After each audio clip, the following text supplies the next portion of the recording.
Drink it in, man.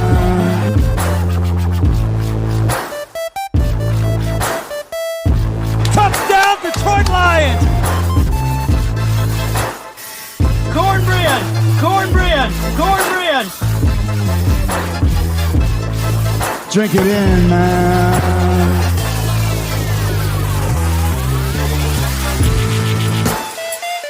Touchdown, Detroit Lions! Touchdown, Detroit Lions!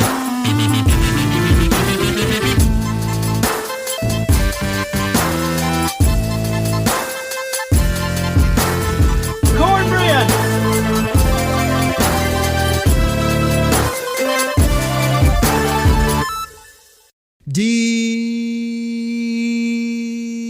Detroit Koolaid. Detroit Koolaid Drinkers Friday, everybody's favorite day of the week. I'm your host, Derek Okru, right here on the Detroit Koolaid Cast. You guys know what it is. Drink it in, man. Serving up that Detroit Koolaid, talking Lions here on the show. And we've got a great guest. Had a bunch of fun. If you didn't hear the Wednesday show, you got to go back and check it out. I just went crazy on the microphone, had a bunch of fun with some entertaining rants, went way off the wall, talked about a bunch of players, threw out a bunch of hyperbole, and had fun. And Logan Lamer and Deere very rationally talked about the Detroit Lions and gave thoughts and opinions and, you know, very educated responses to my craziness. So that was fun. And here on the Friday, Logan's back. I mean, he's ready to talk ball, and we're going to tell you about all the great things he's doing on all the social platforms and all that. So, Logan, it's Friday. We're talking Lions. You're drinking sipping a little Detroit Kool-Aid over there. How you doing this week? Doing great. I haven't sipped any Lions Kool-Aid really this year, but I need to. I need to be more optimistic, but that's just not where I'm at right now with this team. You definitely need a tall glass, my friend. Drink it in, man. Oh, there's no question. It tastes delicious. Eventually, it'll taste like victory. So, everybody, before we get rolling, I mean, again, go check out Logan. He's with Sports Illustrated All Lions, SI All Lions. Go check out all the articles and content, both by him and all the other great writers over there. He's on a bunch of different radio spots talking Lions. He's very nice enough to come on here about once a month or so and talk Lions with me. And today on the show, we're going to talk Cleveland Browns. The Lions heading to Cleveland. We'll also talk some NFL draft, which would be fun. I know a lot of you guys are looking forward and kind of seeing, okay, like, yes, it's a horrible season. We want a lot more wins, but we know there's multiple first rounders and lots of draft picks heading this way that Brad Holmes hopefully will use correctly.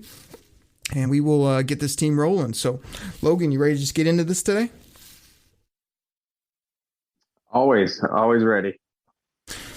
So, Logan, let's talk Cleveland Browns. Like, I mean, this is a game where a lot of high hopes for Cleveland. You know, they were going to do this, that, and the other. They were going to be a Super Bowl favorite. You know, the team's 5-5 right now. They got injuries all over the board. We got Kareem Hunt out. We got Baker Mayfield with multiple injuries. Oh, wait, hold on. The quarterback of the Cleveland Browns, I got to say it like I say it on the show.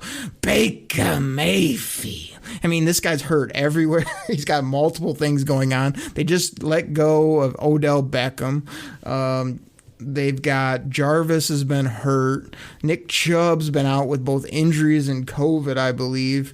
I mean, I don't know what else I'm missing, but they're just an absolute tire fire, as Matt Derry would say right now. You go into their house. The Lions haven't won a ball game. They're coming off a tie against Pittsburgh. A tie, Logan, where both teams scored the same amount of points and the clock ended in overtime. It was a tie. I mean, where are you at with this ball game? I mean, here we are talking midweek, a little bit early, giving them the Friday show. Like, what are you expecting from this? Just seems like a total question mark toss up, who knows type of thing.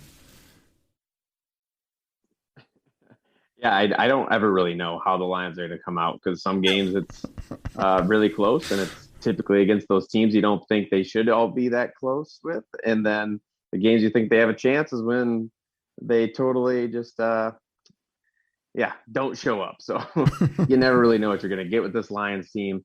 I think the Browns team still has plenty of talent despite all their injuries. It's amazing that they're only 5-5. I thought they would be a little better than what they are. And, OBJ leaving town takes a hit, but it's not like he was doing all that much for the team anyways. And they still have a great rushing attack, which has been the strength of the team. And Baker Mayfield has kind of underwhelmed, and he has for most of his career.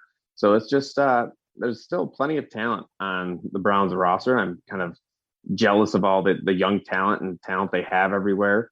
And the Lions, looking at their roster compared to the Browns, it's like, yeah, there's really no way. I don't see any way the Lions win. But again, it's the NFL. You never know. The odds are that the Lions will probably win a game at some point. It's just, who's it going to be? So I don't think the Lions will be favored in any games, but I do think they'll win at least one. We're talking about minimum one game. But Logan, let me serve up a little Kool-Aid. Like I said before, basically all their stud RBs are either hurt or dinged or out or whatever, right? We've got them coming off a horrible, as Charles Barkley might say, a terrible loss against the New England Patriots. What, like 40-something to like 3-7, whatever they had. It doesn't even matter. Like, they just got shellacked by Mac Jones. Like, that's an indictment right there on their whole team, their offense and their defense. As I said, one of my favorite players in the league, Baker Mayfield, is just, he's not only got the shoulder injury, but when he's been out there, he's hit or miss as well. Like, sometimes he plays well. He only throws the ball like 25 times a game. Other guys are throwing. We're letting Jared Goff, who can't throw it like 30, 40 times, and Baker Mayfield can't get a throw to save his life. Like, we don't even know what they're going to be like here in week 2 without their dynamic receivers. You got Peoples-Jones from Michigan there that's starting to come along, but I don't know where all this talent is you're seeing. I'm seeing a lot of guys on the IR, and then when you move to defense, like, yes, Myles Garrett's a problem. We get it. Like, Jadeveon Clowney is Jadeveon Clowney. Like, he's always, a big name that always puts up very minimal stats and then is hurt a lot. So he's probably about the same this year. You've got a few other defenders, corners, and they got my boy JOK over there. But where's all this talent you're seeing that's just doable? Because this feels more like hey, why can't the Lions go in and fight hard again? Maybe get one. Well, I think Nick Chubb, he was on the COVID list. I imagine he'd be back, but I can't say really for sure. And then their offensive line is very talented. I think it's one of the best in the league. And you just saw them lock up their guards just this past week, I think, with extensions, Wyatt Teller. And I don't even know how to say that other guy's name.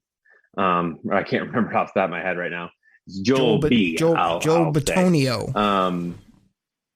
Batonio. Yeah, Batonio. There, that's what it was. There you go. I was thinking, I was like, how do you even say that name? It's a great name. I know I've heard it before, but I'm not going to even try to say it. So really the offensive line, I think it's just, that's where they win is on the ground, and they do that with the offensive line. So it's not going to be like the big sexy names that you're going to hear all over, ESPN and stuff, but where their good players are is at the positions that are a bit more unheralded, and that's where it's important. But the defense, Denzel Ward and Greg Newsome, the Lions, John Johnson, who a lot of Lions fans wanted, free agent from the Rams, he's been playing well. So I think the linebackers have been struggling a bit, but overall, I think there is talent. It's just kind of, again, I think there was a reason that they were many preseason favorites, to get to the Super Bowl, to win that division. They just haven't been able to put it together. That's for a lot of different reasons, but I still think it's a talented football team. Well, I don't disagree with you on the talent. What I was saying is a lot of it's not there. Like, I'm even thinking about it now. Isn't JOK out? So he had a great rookie start. I think he's out. I think he came back this week, right? Is he back? And then you said you do think Chubb's going to play. I wasn't sure of his status when we're recording here, but he's obviously a heck of a player. But here's the thing. All the things you named about like why the Cleveland has talent, it sounds like all the areas that the Lions are pretty good too. You like Nick Chubb. Last time I checked, DeAndre Swizzle put up 130 yards, had 33 carries. He didn't even catch the ball very much. He continues to put up stats, still one of the better fantasy running backs, and people still want to hate on him. Oh, he can't, he can't run in between the tackles. What does it matter when you can catch, 50 balls and run outside for 15 yards a crack? I mean, who cares? Like, I feel like we got good running back. We got good offensive line, minus Frank Ragnow, who we'd love to have. Taylor Decker was a heck of a positive coming back. And then when you move to the defensive side of the ball, like, I don't know about you, but I'm starting to love our corners. Like, I love me some Jerry Jacobs. I'm starting to like AJ Parker. I like, some of these young guys that are really under the radar that are just out there scrapping. I think we had 9 deflected balls against Pittsburgh. Like, I mean, that's a good day for the corners getting their hands on the football. Hopefully, Tracy Walker said he'll be back. He's obviously been playing great, putting some heavy hits on people, doing things. And like I said, our linebackers, our guys up front, we'd love to see some more pressure. So I feel like we're almost in the same realm, except we don't have Myles Garrett. And yeah, Nick Chubb is maybe a bit better than Swift as a straight up running back, but Swift's dynamic player. Like, we always have that argument here on the show. Yeah, no, I mean, it's the NFL. There's a lot of good players. It's just the high end talent. I do think Nick Chubb is a high end talent. I think he's one of the best running backs in the NFL. To tell you the truth, just because I think we've probably gone over it on this show before, but it's like I oftentimes look at yards after contact or the yards over expected per carry, and Nick Chubb's always up there because he's making yards for himself. So even though they have a great offensive line, Nick Chubb is still getting more than what's blocked for him, and that's where I think Swift has struggled. But I can't really argue the Lions' talent level all that much. It's tough to go over their roster and be like, oh yeah, the Lions, that position group is better than the opponent's position group. But like I said, it's the NFL. These guys are getting paid. Everyone in the NFL is good. It's just you need that elite talent to really help your team win in most situations. Logan, why do you hate DeAndre Swift? Do you want to tell everybody on the show why you don't like this player? I mean, I don't understand the hate. I really don't. I don't hate him at all. I like what he does, but I don't think he's necessarily a guy that's going to be like a true workhorse type of back. And I think there's a lot of better running backs out there in the league that, in terms of straight running ability and breaking tackles and getting the tough yards. But I think Swift excels and is one of the best in the league when he's in space and, catching the ball. He's had a little bit of drop issues, but it's a guy who the risk does outweigh the rewards with what he can do with the ball in his hands. But in terms of a true like workhorse running back, I don't think Swift is really that guy. And they made him that guy last week and it played great. So maybe you can keep riding the hot hand, and he's remained healthy this year, which has been great. But he does have a history of getting nicked up a little bit. So it just does worry me that in year 2, if you're going to try to make this guy into a workhorse back, that it might shorten his shelf life a little bit when we need him in a couple years from now. But I'm not hating on DeAndre Swift. I just oftentimes I think people will talk about his fantasy value, and I have him in my fantasy leagues, and I've been very happy with him. But in terms of straight running, if you have a 3rd and short situation, I think there's a lot of other running backs I would prefer over DeAndre Swift getting the ball up the gut or anything like that. And that's fine. Know his limitations, play him to his strengths. That's all I'm saying. But this is what I don't get from you on this whole topic is, like, if we had to pick a better player in space, is it Swift or Chubb? Come on, that's an easy answer, bro. In terms of one-on-one matchup, it'd probably be Swift. But at the same time, I think Chubb is more likely to get more yards than Swift in a weird way. Who's better at catching the ball, Swift or Chubb?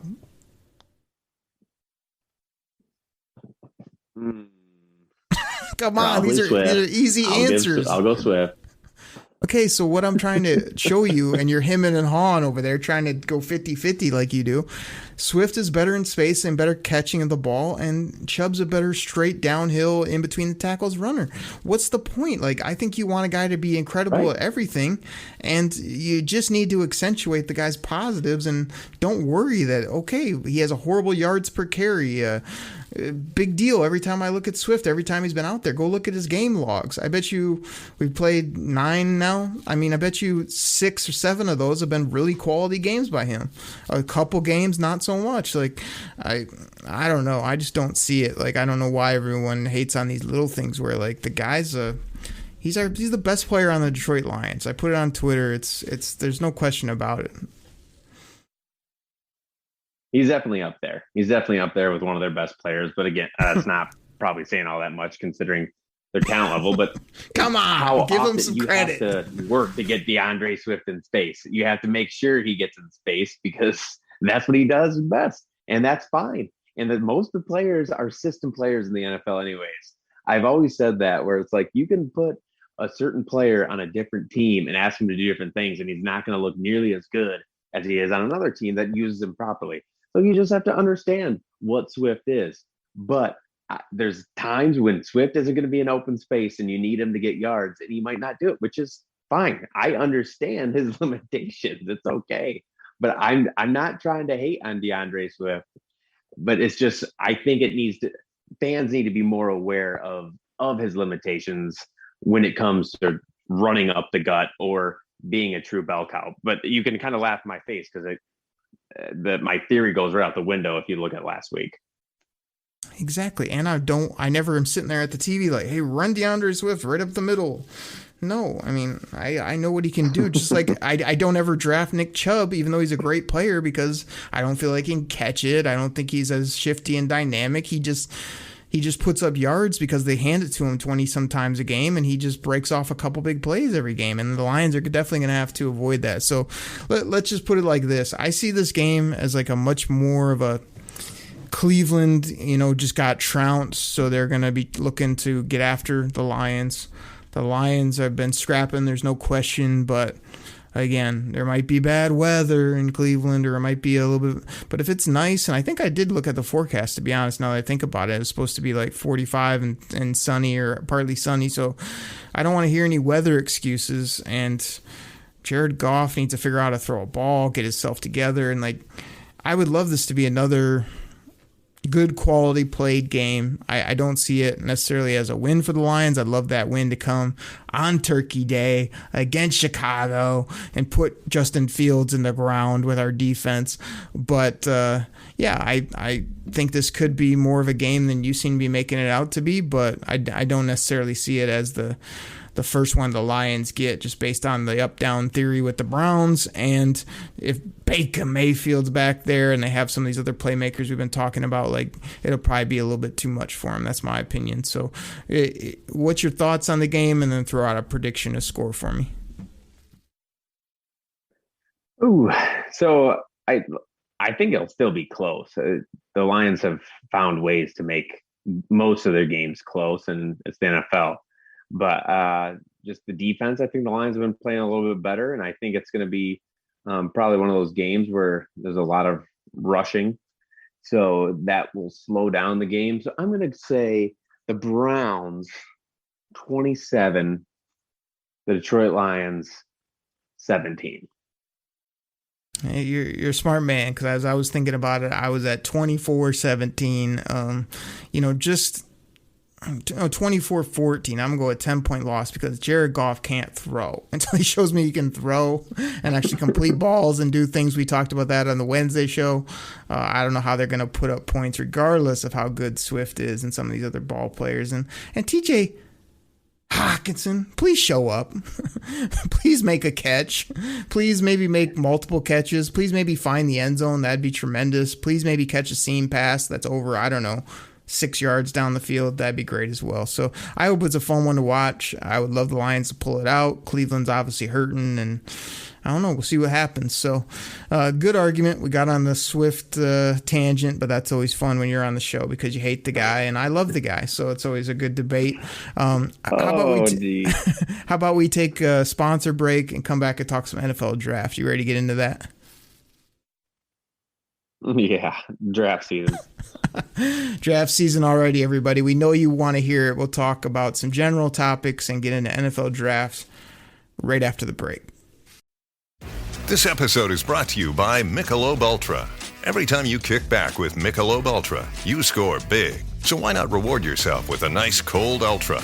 As the official beer sponsor of the NBA, enjoy Michelob Ultra at your local Buffalo Wild Wings while rooting for your favorite team during the NBA playoffs. Or pick up Michelob Ultra at your local 7-Eleven store today. Enjoy responsibly. Copyright 2024 Anheuser-Busch Michelob Ultra Light Beer, St. Louis, Missouri.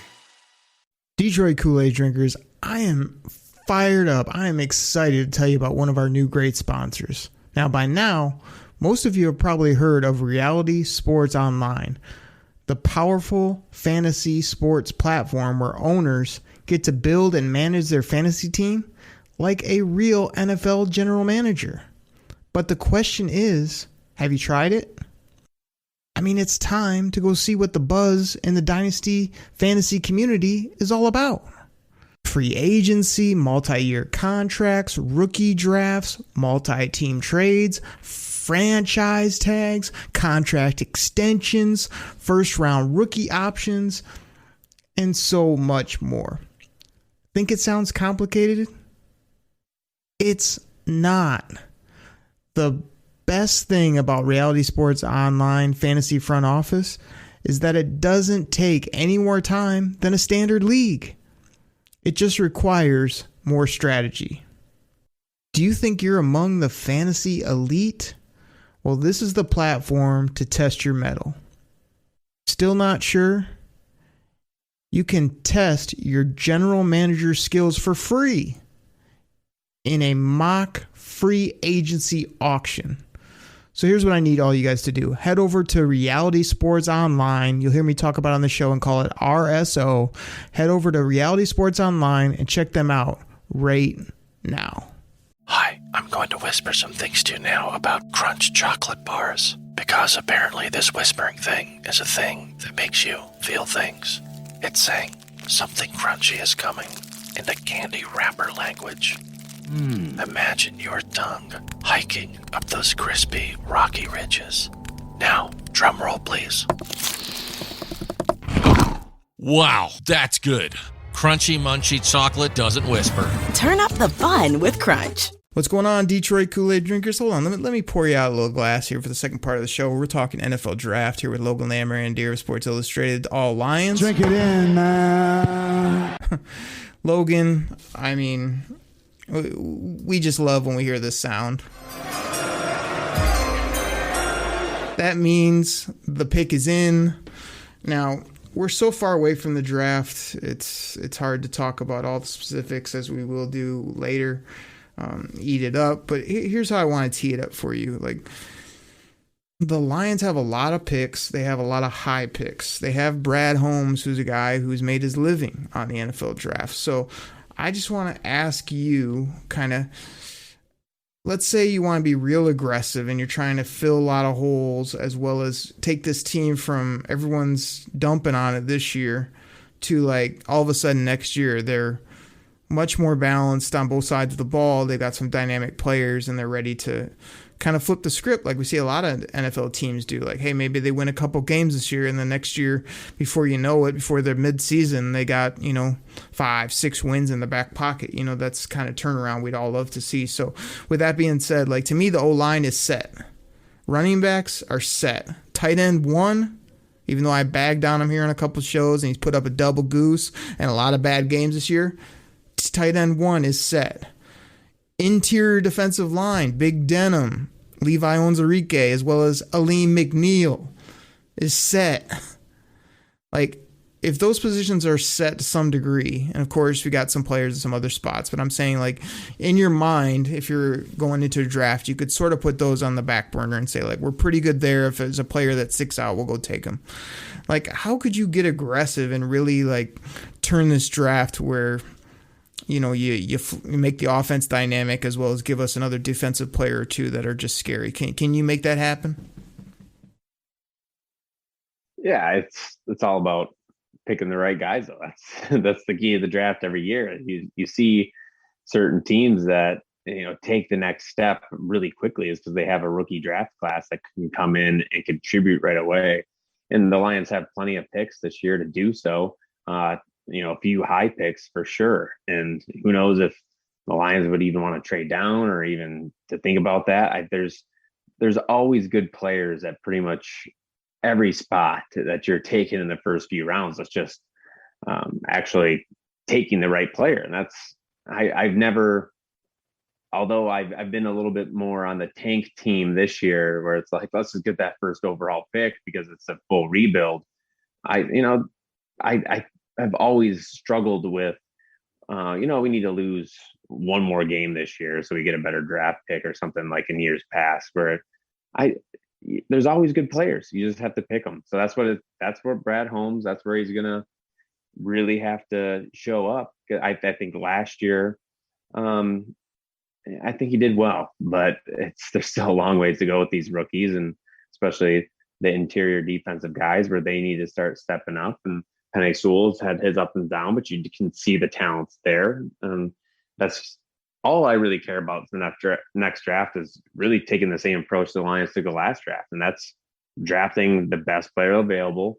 And outside of maybe tackle and probably tight end, I wouldn't rule out any player at any position just because the Lions need elite talent. And if they feel confident that they have a player who's a can't miss prospect on their board, they need to take them and worry about the depth. And it's not like there's much depth there anyway. So even if they do take a player at a position of depth, it just, again, overall bolsters their roster. And if it comes down to it, you can trade a player or go that route. It's just really the Lions desperately need talent. So take it wherever it is.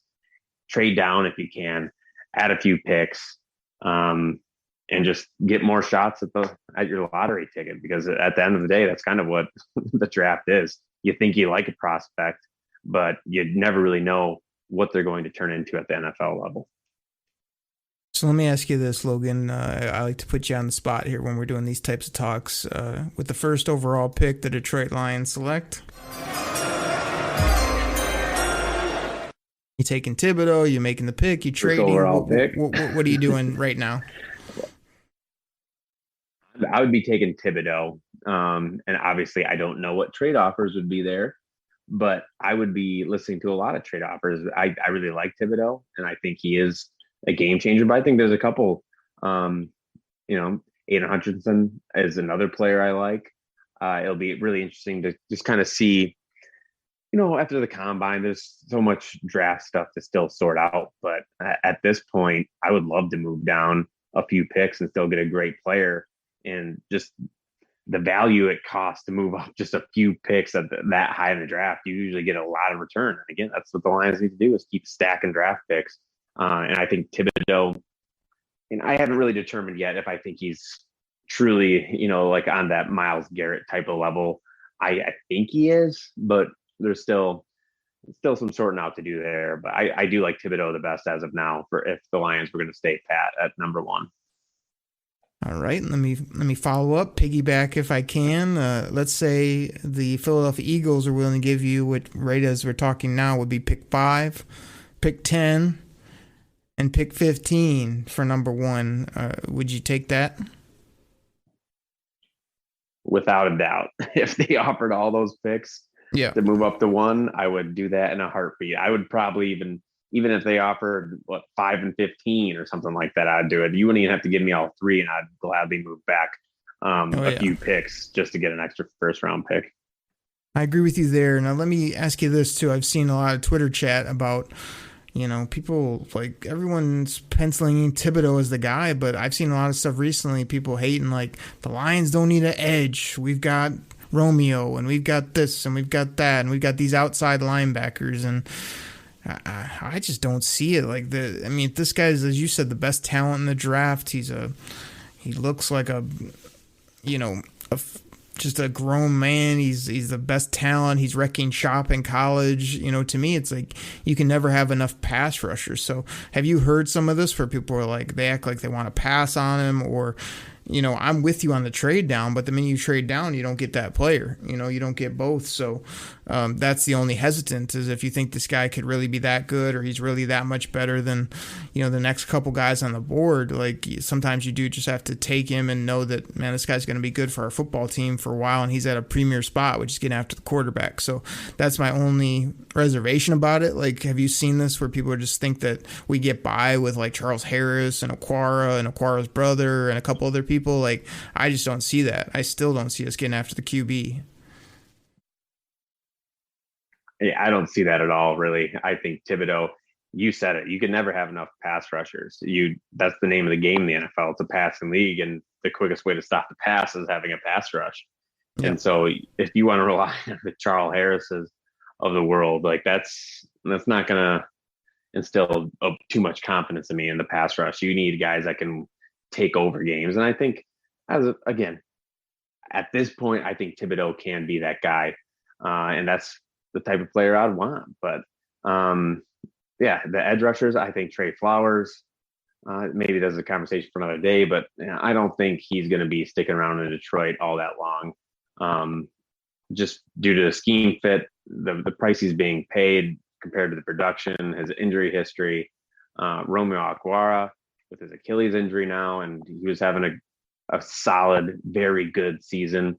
I still don't think he's that type of guy who would be on Thibodeau's level or have that type of potential. So I want as many pass rushers as possible, honestly. And I don't think you can have enough. So I mentioned it earlier where it's like, you know, even if you have some depth, it shouldn't preclude you from drafting a great talent, especially at like the edge position, which is one of those positions you have to have. They're a really expensive position if you try to get one on the open market.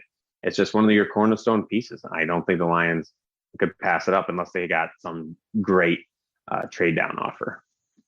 Yeah, here's a couple quick things. Here's the thing too, like, again, I'm not going to sit here and pretend like I didn't want Trey Flowers. I thought at the time he was a great fit. He was a good player. I thought he was going to be more productive. But every time I see him on Sundays, man, I think I called out this last game. I was like, man, dude looks like an elephant on roller skates, man. He doesn't look smooth doing anything. Like, yes, he sometimes gets a nice bull rush, or sometimes he gets a nice run stuff. But anytime he's trying to track down the quarterback or guys on swing pat, he just looks awkward and clumsy. And I mean, I know he's great in the locker room and people really respect him. It's like, that's not worth $18+ million to me. So as soon as we can get rid of Trey Flowers and get a more smooth, silky, dynamic athlete, I'm doing it all day, every day. I think his days are absolutely numbered. I'd even limit his snaps now and start playing other people. I did want to follow up on Aiden Hutchinson. To me, he's tearing it up in college. Everyone loves him. He's from the University of Michigan. He's a beast. His dad was a beast in the league. He's got a lot of things going for him. My thing is just, is he a good enough athlete to play on that outside edge at the next level? I mean, people have said he's got the motor of Winovich and the, dynamic talent of these other top rushers, like Myles Garrett and whatnot. Like, do you see that translating, or do you think that he might be that great college player that comes in the league and doesn't get washed out? He's productive, but he's not putting up these gaudy numbers like he is, because there's great athletes and great tackles that'll just deal with him, and maybe doesn't have enough overall athleticism to overcome some of that. I think he actually has pretty good athleticism. Who knows if it's at like the truly elite level, and you always have to be careful with like Michigan's like pro day numbers, or at least when they test these guys. It's tough to say. I don't think he's quite as bendy as typically the players I really like on the edge, because I think that bend and that ability to turn the corner and that the 3-cone or the 7-cone drill, or the 3-cone drill in under 7 seconds. That's what I was thinking. Those type of numbers I always look at. I think he's going to be a test really well, but I don't know if he's going to be on Thibodeau's level or not. But Hutchinson's just a very well-rounded player too, which is always nice. So I think with Thibodeau, maybe you have a little bit more pass rush upside, but not as much run defense. Whereas Hutchinson is a little bit more well-rounded with still a good upside. So it's just kind of what type of player do you prefer? And typically as a defensive end, you're going to go with the player who has that higher pass rush upside, because that's typically what you're paying them for, unless obviously you're Trey Flowers. Yeah, he basically hit on what I was trying to say, which is like, I love everything about Hutch's game. I mean, again, his motor never stops. He's got power. He can play the run. He'll get after your quarterback. But that bend that you mentioned, as well as like, you can be a good athlete when it comes to timing, but I'm talking about, that just, I don't know. There's something about it where I'm just curious how he'll translate. So how high would you take Aiden Hutchinson? Is he going to go 2, 3, 4, 5, or is he going to slip to the middle and be a really good NFL player? What do you think? Well, you know me, I'm all about athletes. So I think especially at the defensive end position, where typically all the best defensive ends or edge rushers are those elite athletes. So if a guy as an edge rusher isn't really an elite athlete, I'm not going to be looking at him all that high. So a lot comes down to me, not only on film, but these edge rushers, that they're going to be elite athletes, because at the end of the day, that's really, you look at all the Pro Bowlers and the All Pros, and typically those guys are just the best of the best, like top notch athletes, because they're facing off against really good athletes at offensive tackle. Those guys, for how big they are, they can also move very well too. So I think it's you think of athletes, you always think of the guys on the outside, whether it be the cornerback or wide receiver, those type of players, because they're running the fastest. But I think overall, typically the defensive ends are truly like some of the best athletes on the field, just because of their size. You look at their size adjusted speed scores and all that. It's like those guys are just, insane athletes. So yeah, I would probably take Hutchinson, if he tests where I think he's going to test, which is like a really good athlete, I'd probably still take him in the top 10. Yeah, I'm really curious. A lot of hype, lots of talk about him being a top, 5, even top 3 guy. I'm curious how that will pan out as well.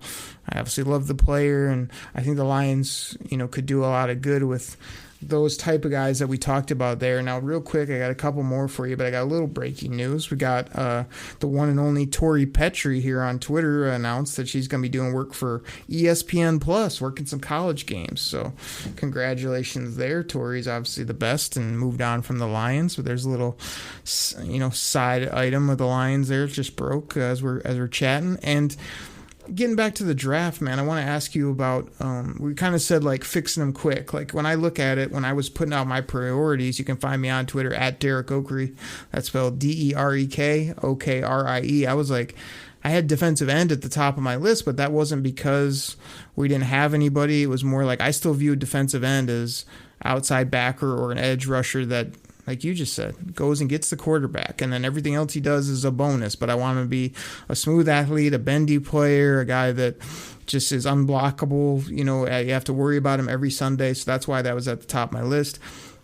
I also felt like the other positions, again, without running them all down to a T, is like I still feel like, we need another backer, linebacker. Derek Barnes is getting some spotty time, and I like him, but maybe if there's a dynamic player at the linebacker position. Safety, to me, is the one that I would really love. I'm even willing to spend that low first-round pick on a dynamic safety. There's a couple at Penn State, as well as, some other guys at the top of the draft, the Hamilton from Notre Dame or whatever. So I really think the Lions need that dynamic safety that can play the run, the pass, blitz, do all the things you look for in the league.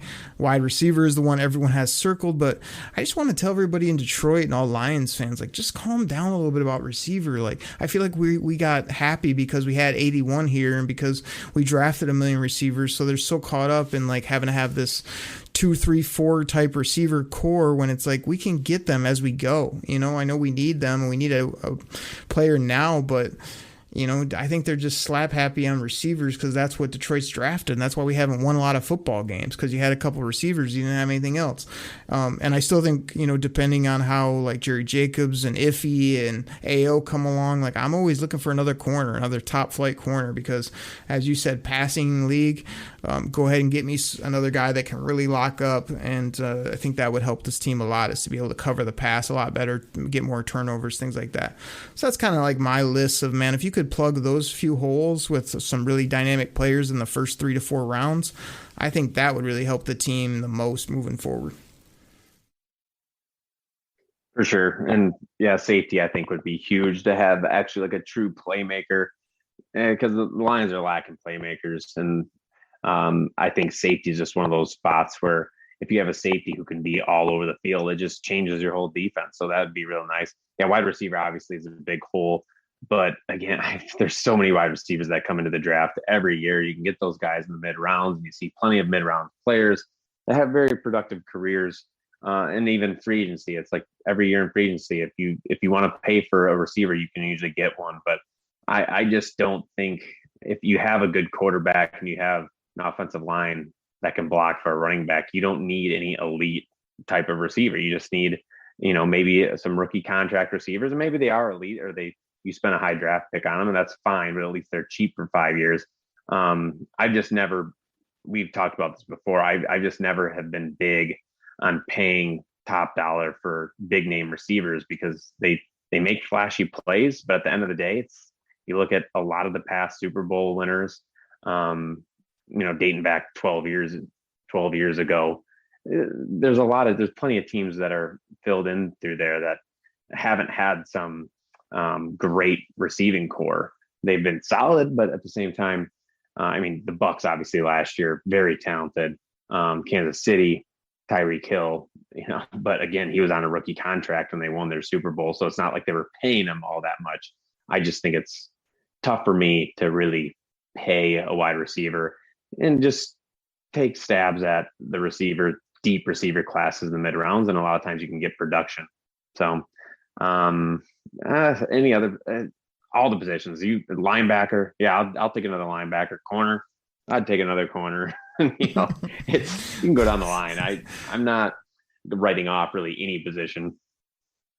So let's end our draft talk and the show kind of with this. Mr. Logan Lamorandier, I've come around to your way of thinking. As much as I feel like Jared Goff can't throw, he can't throw a spiral, he can't make plays. Like, I'm much more in the camp, I think, now of, unless a QB really not only they fall in love with, but is just the guy, which I see some good talents out there. I feel like a lot of people are sort of killing this quarterback class. I mean, last time I checked, there's going to be at least, 8 to 10 guys that I think are worthy of a top, 3 round, first, second, or third type round selection that could possibly play for you. But what I'm trying to say is I'm kind of coming around to, like, maybe we just wait, because as much as I'm frustrated with Jared Goff, as much as I don't think he can throw, as much as he's just playing horrible, like, I think that he's already paid for next year. You're going to have 12 to 15 in dead cap if you move on.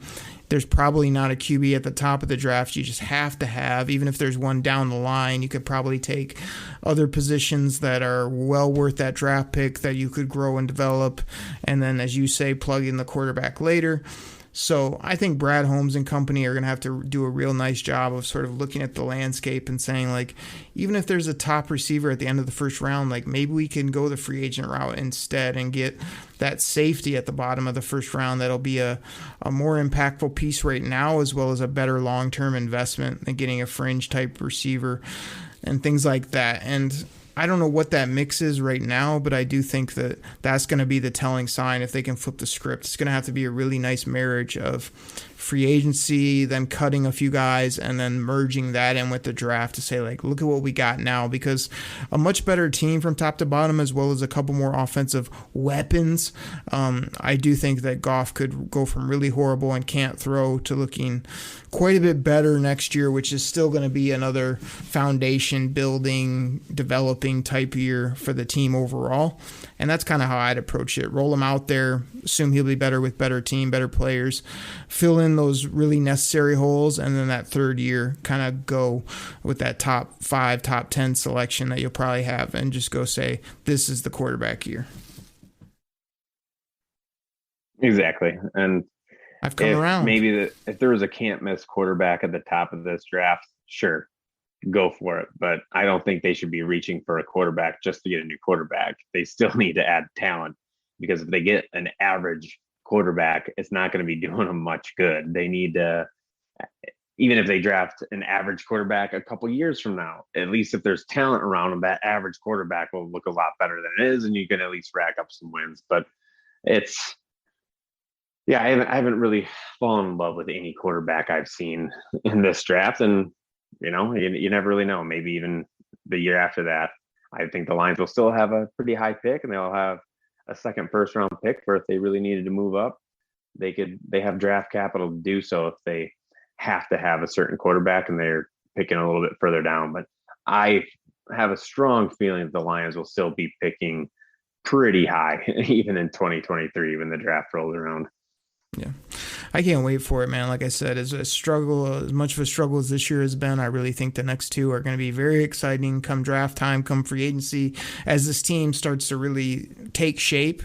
Everyone's so frustrated now, but it's like it's 8 games into a rebuild, a retool, a reformation of a franchise. Like, as much Detroit Koolaid as I drink, I really didn't think it was going to be all perfect, even though I might have predicted a bunch of wins for sake of entertainment in the show.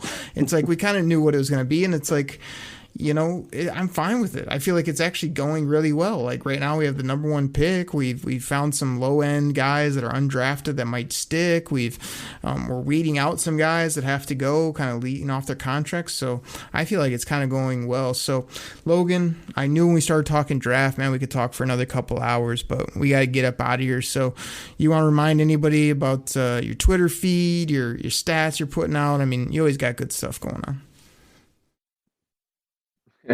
Yeah, the stats have been pretty dry lately, unless I just want to go full negative. Talk about all the bad things. Have it. I might bring drink it in, man. Drink it in, man. Drink it up. You'll get some positivity. You can dig and find some good stats for the fans out there. I'll need to. I'll find some positive stuff here soon. Post some more stats, because that's always been my bread and butter, but it's just been such a buzzkill. I have this long list of all these websites I always go through and scroll through every single stat. I'm like, all right, where's a good one? Where's a good one? And it's all on the opposite end. I'm like, oh, that's a bad stat. Oh, another bad stat. Oh, another bad stat. But anyways, killing me right now. Yeah, come on. SI All Lions. What's that? You're killing me with the negativity. This is the Koolaid Cast. Drink it in, man. Cornbread. All right, go ahead. I didn't bring up any negativity. I just said there's a lot of negative stats up there. But all right. SI All Lions /NFL or SI.com/NFL/Lions. Plenty of NFL Lions content there. Just talking every possible subject you can imagine with the Lions.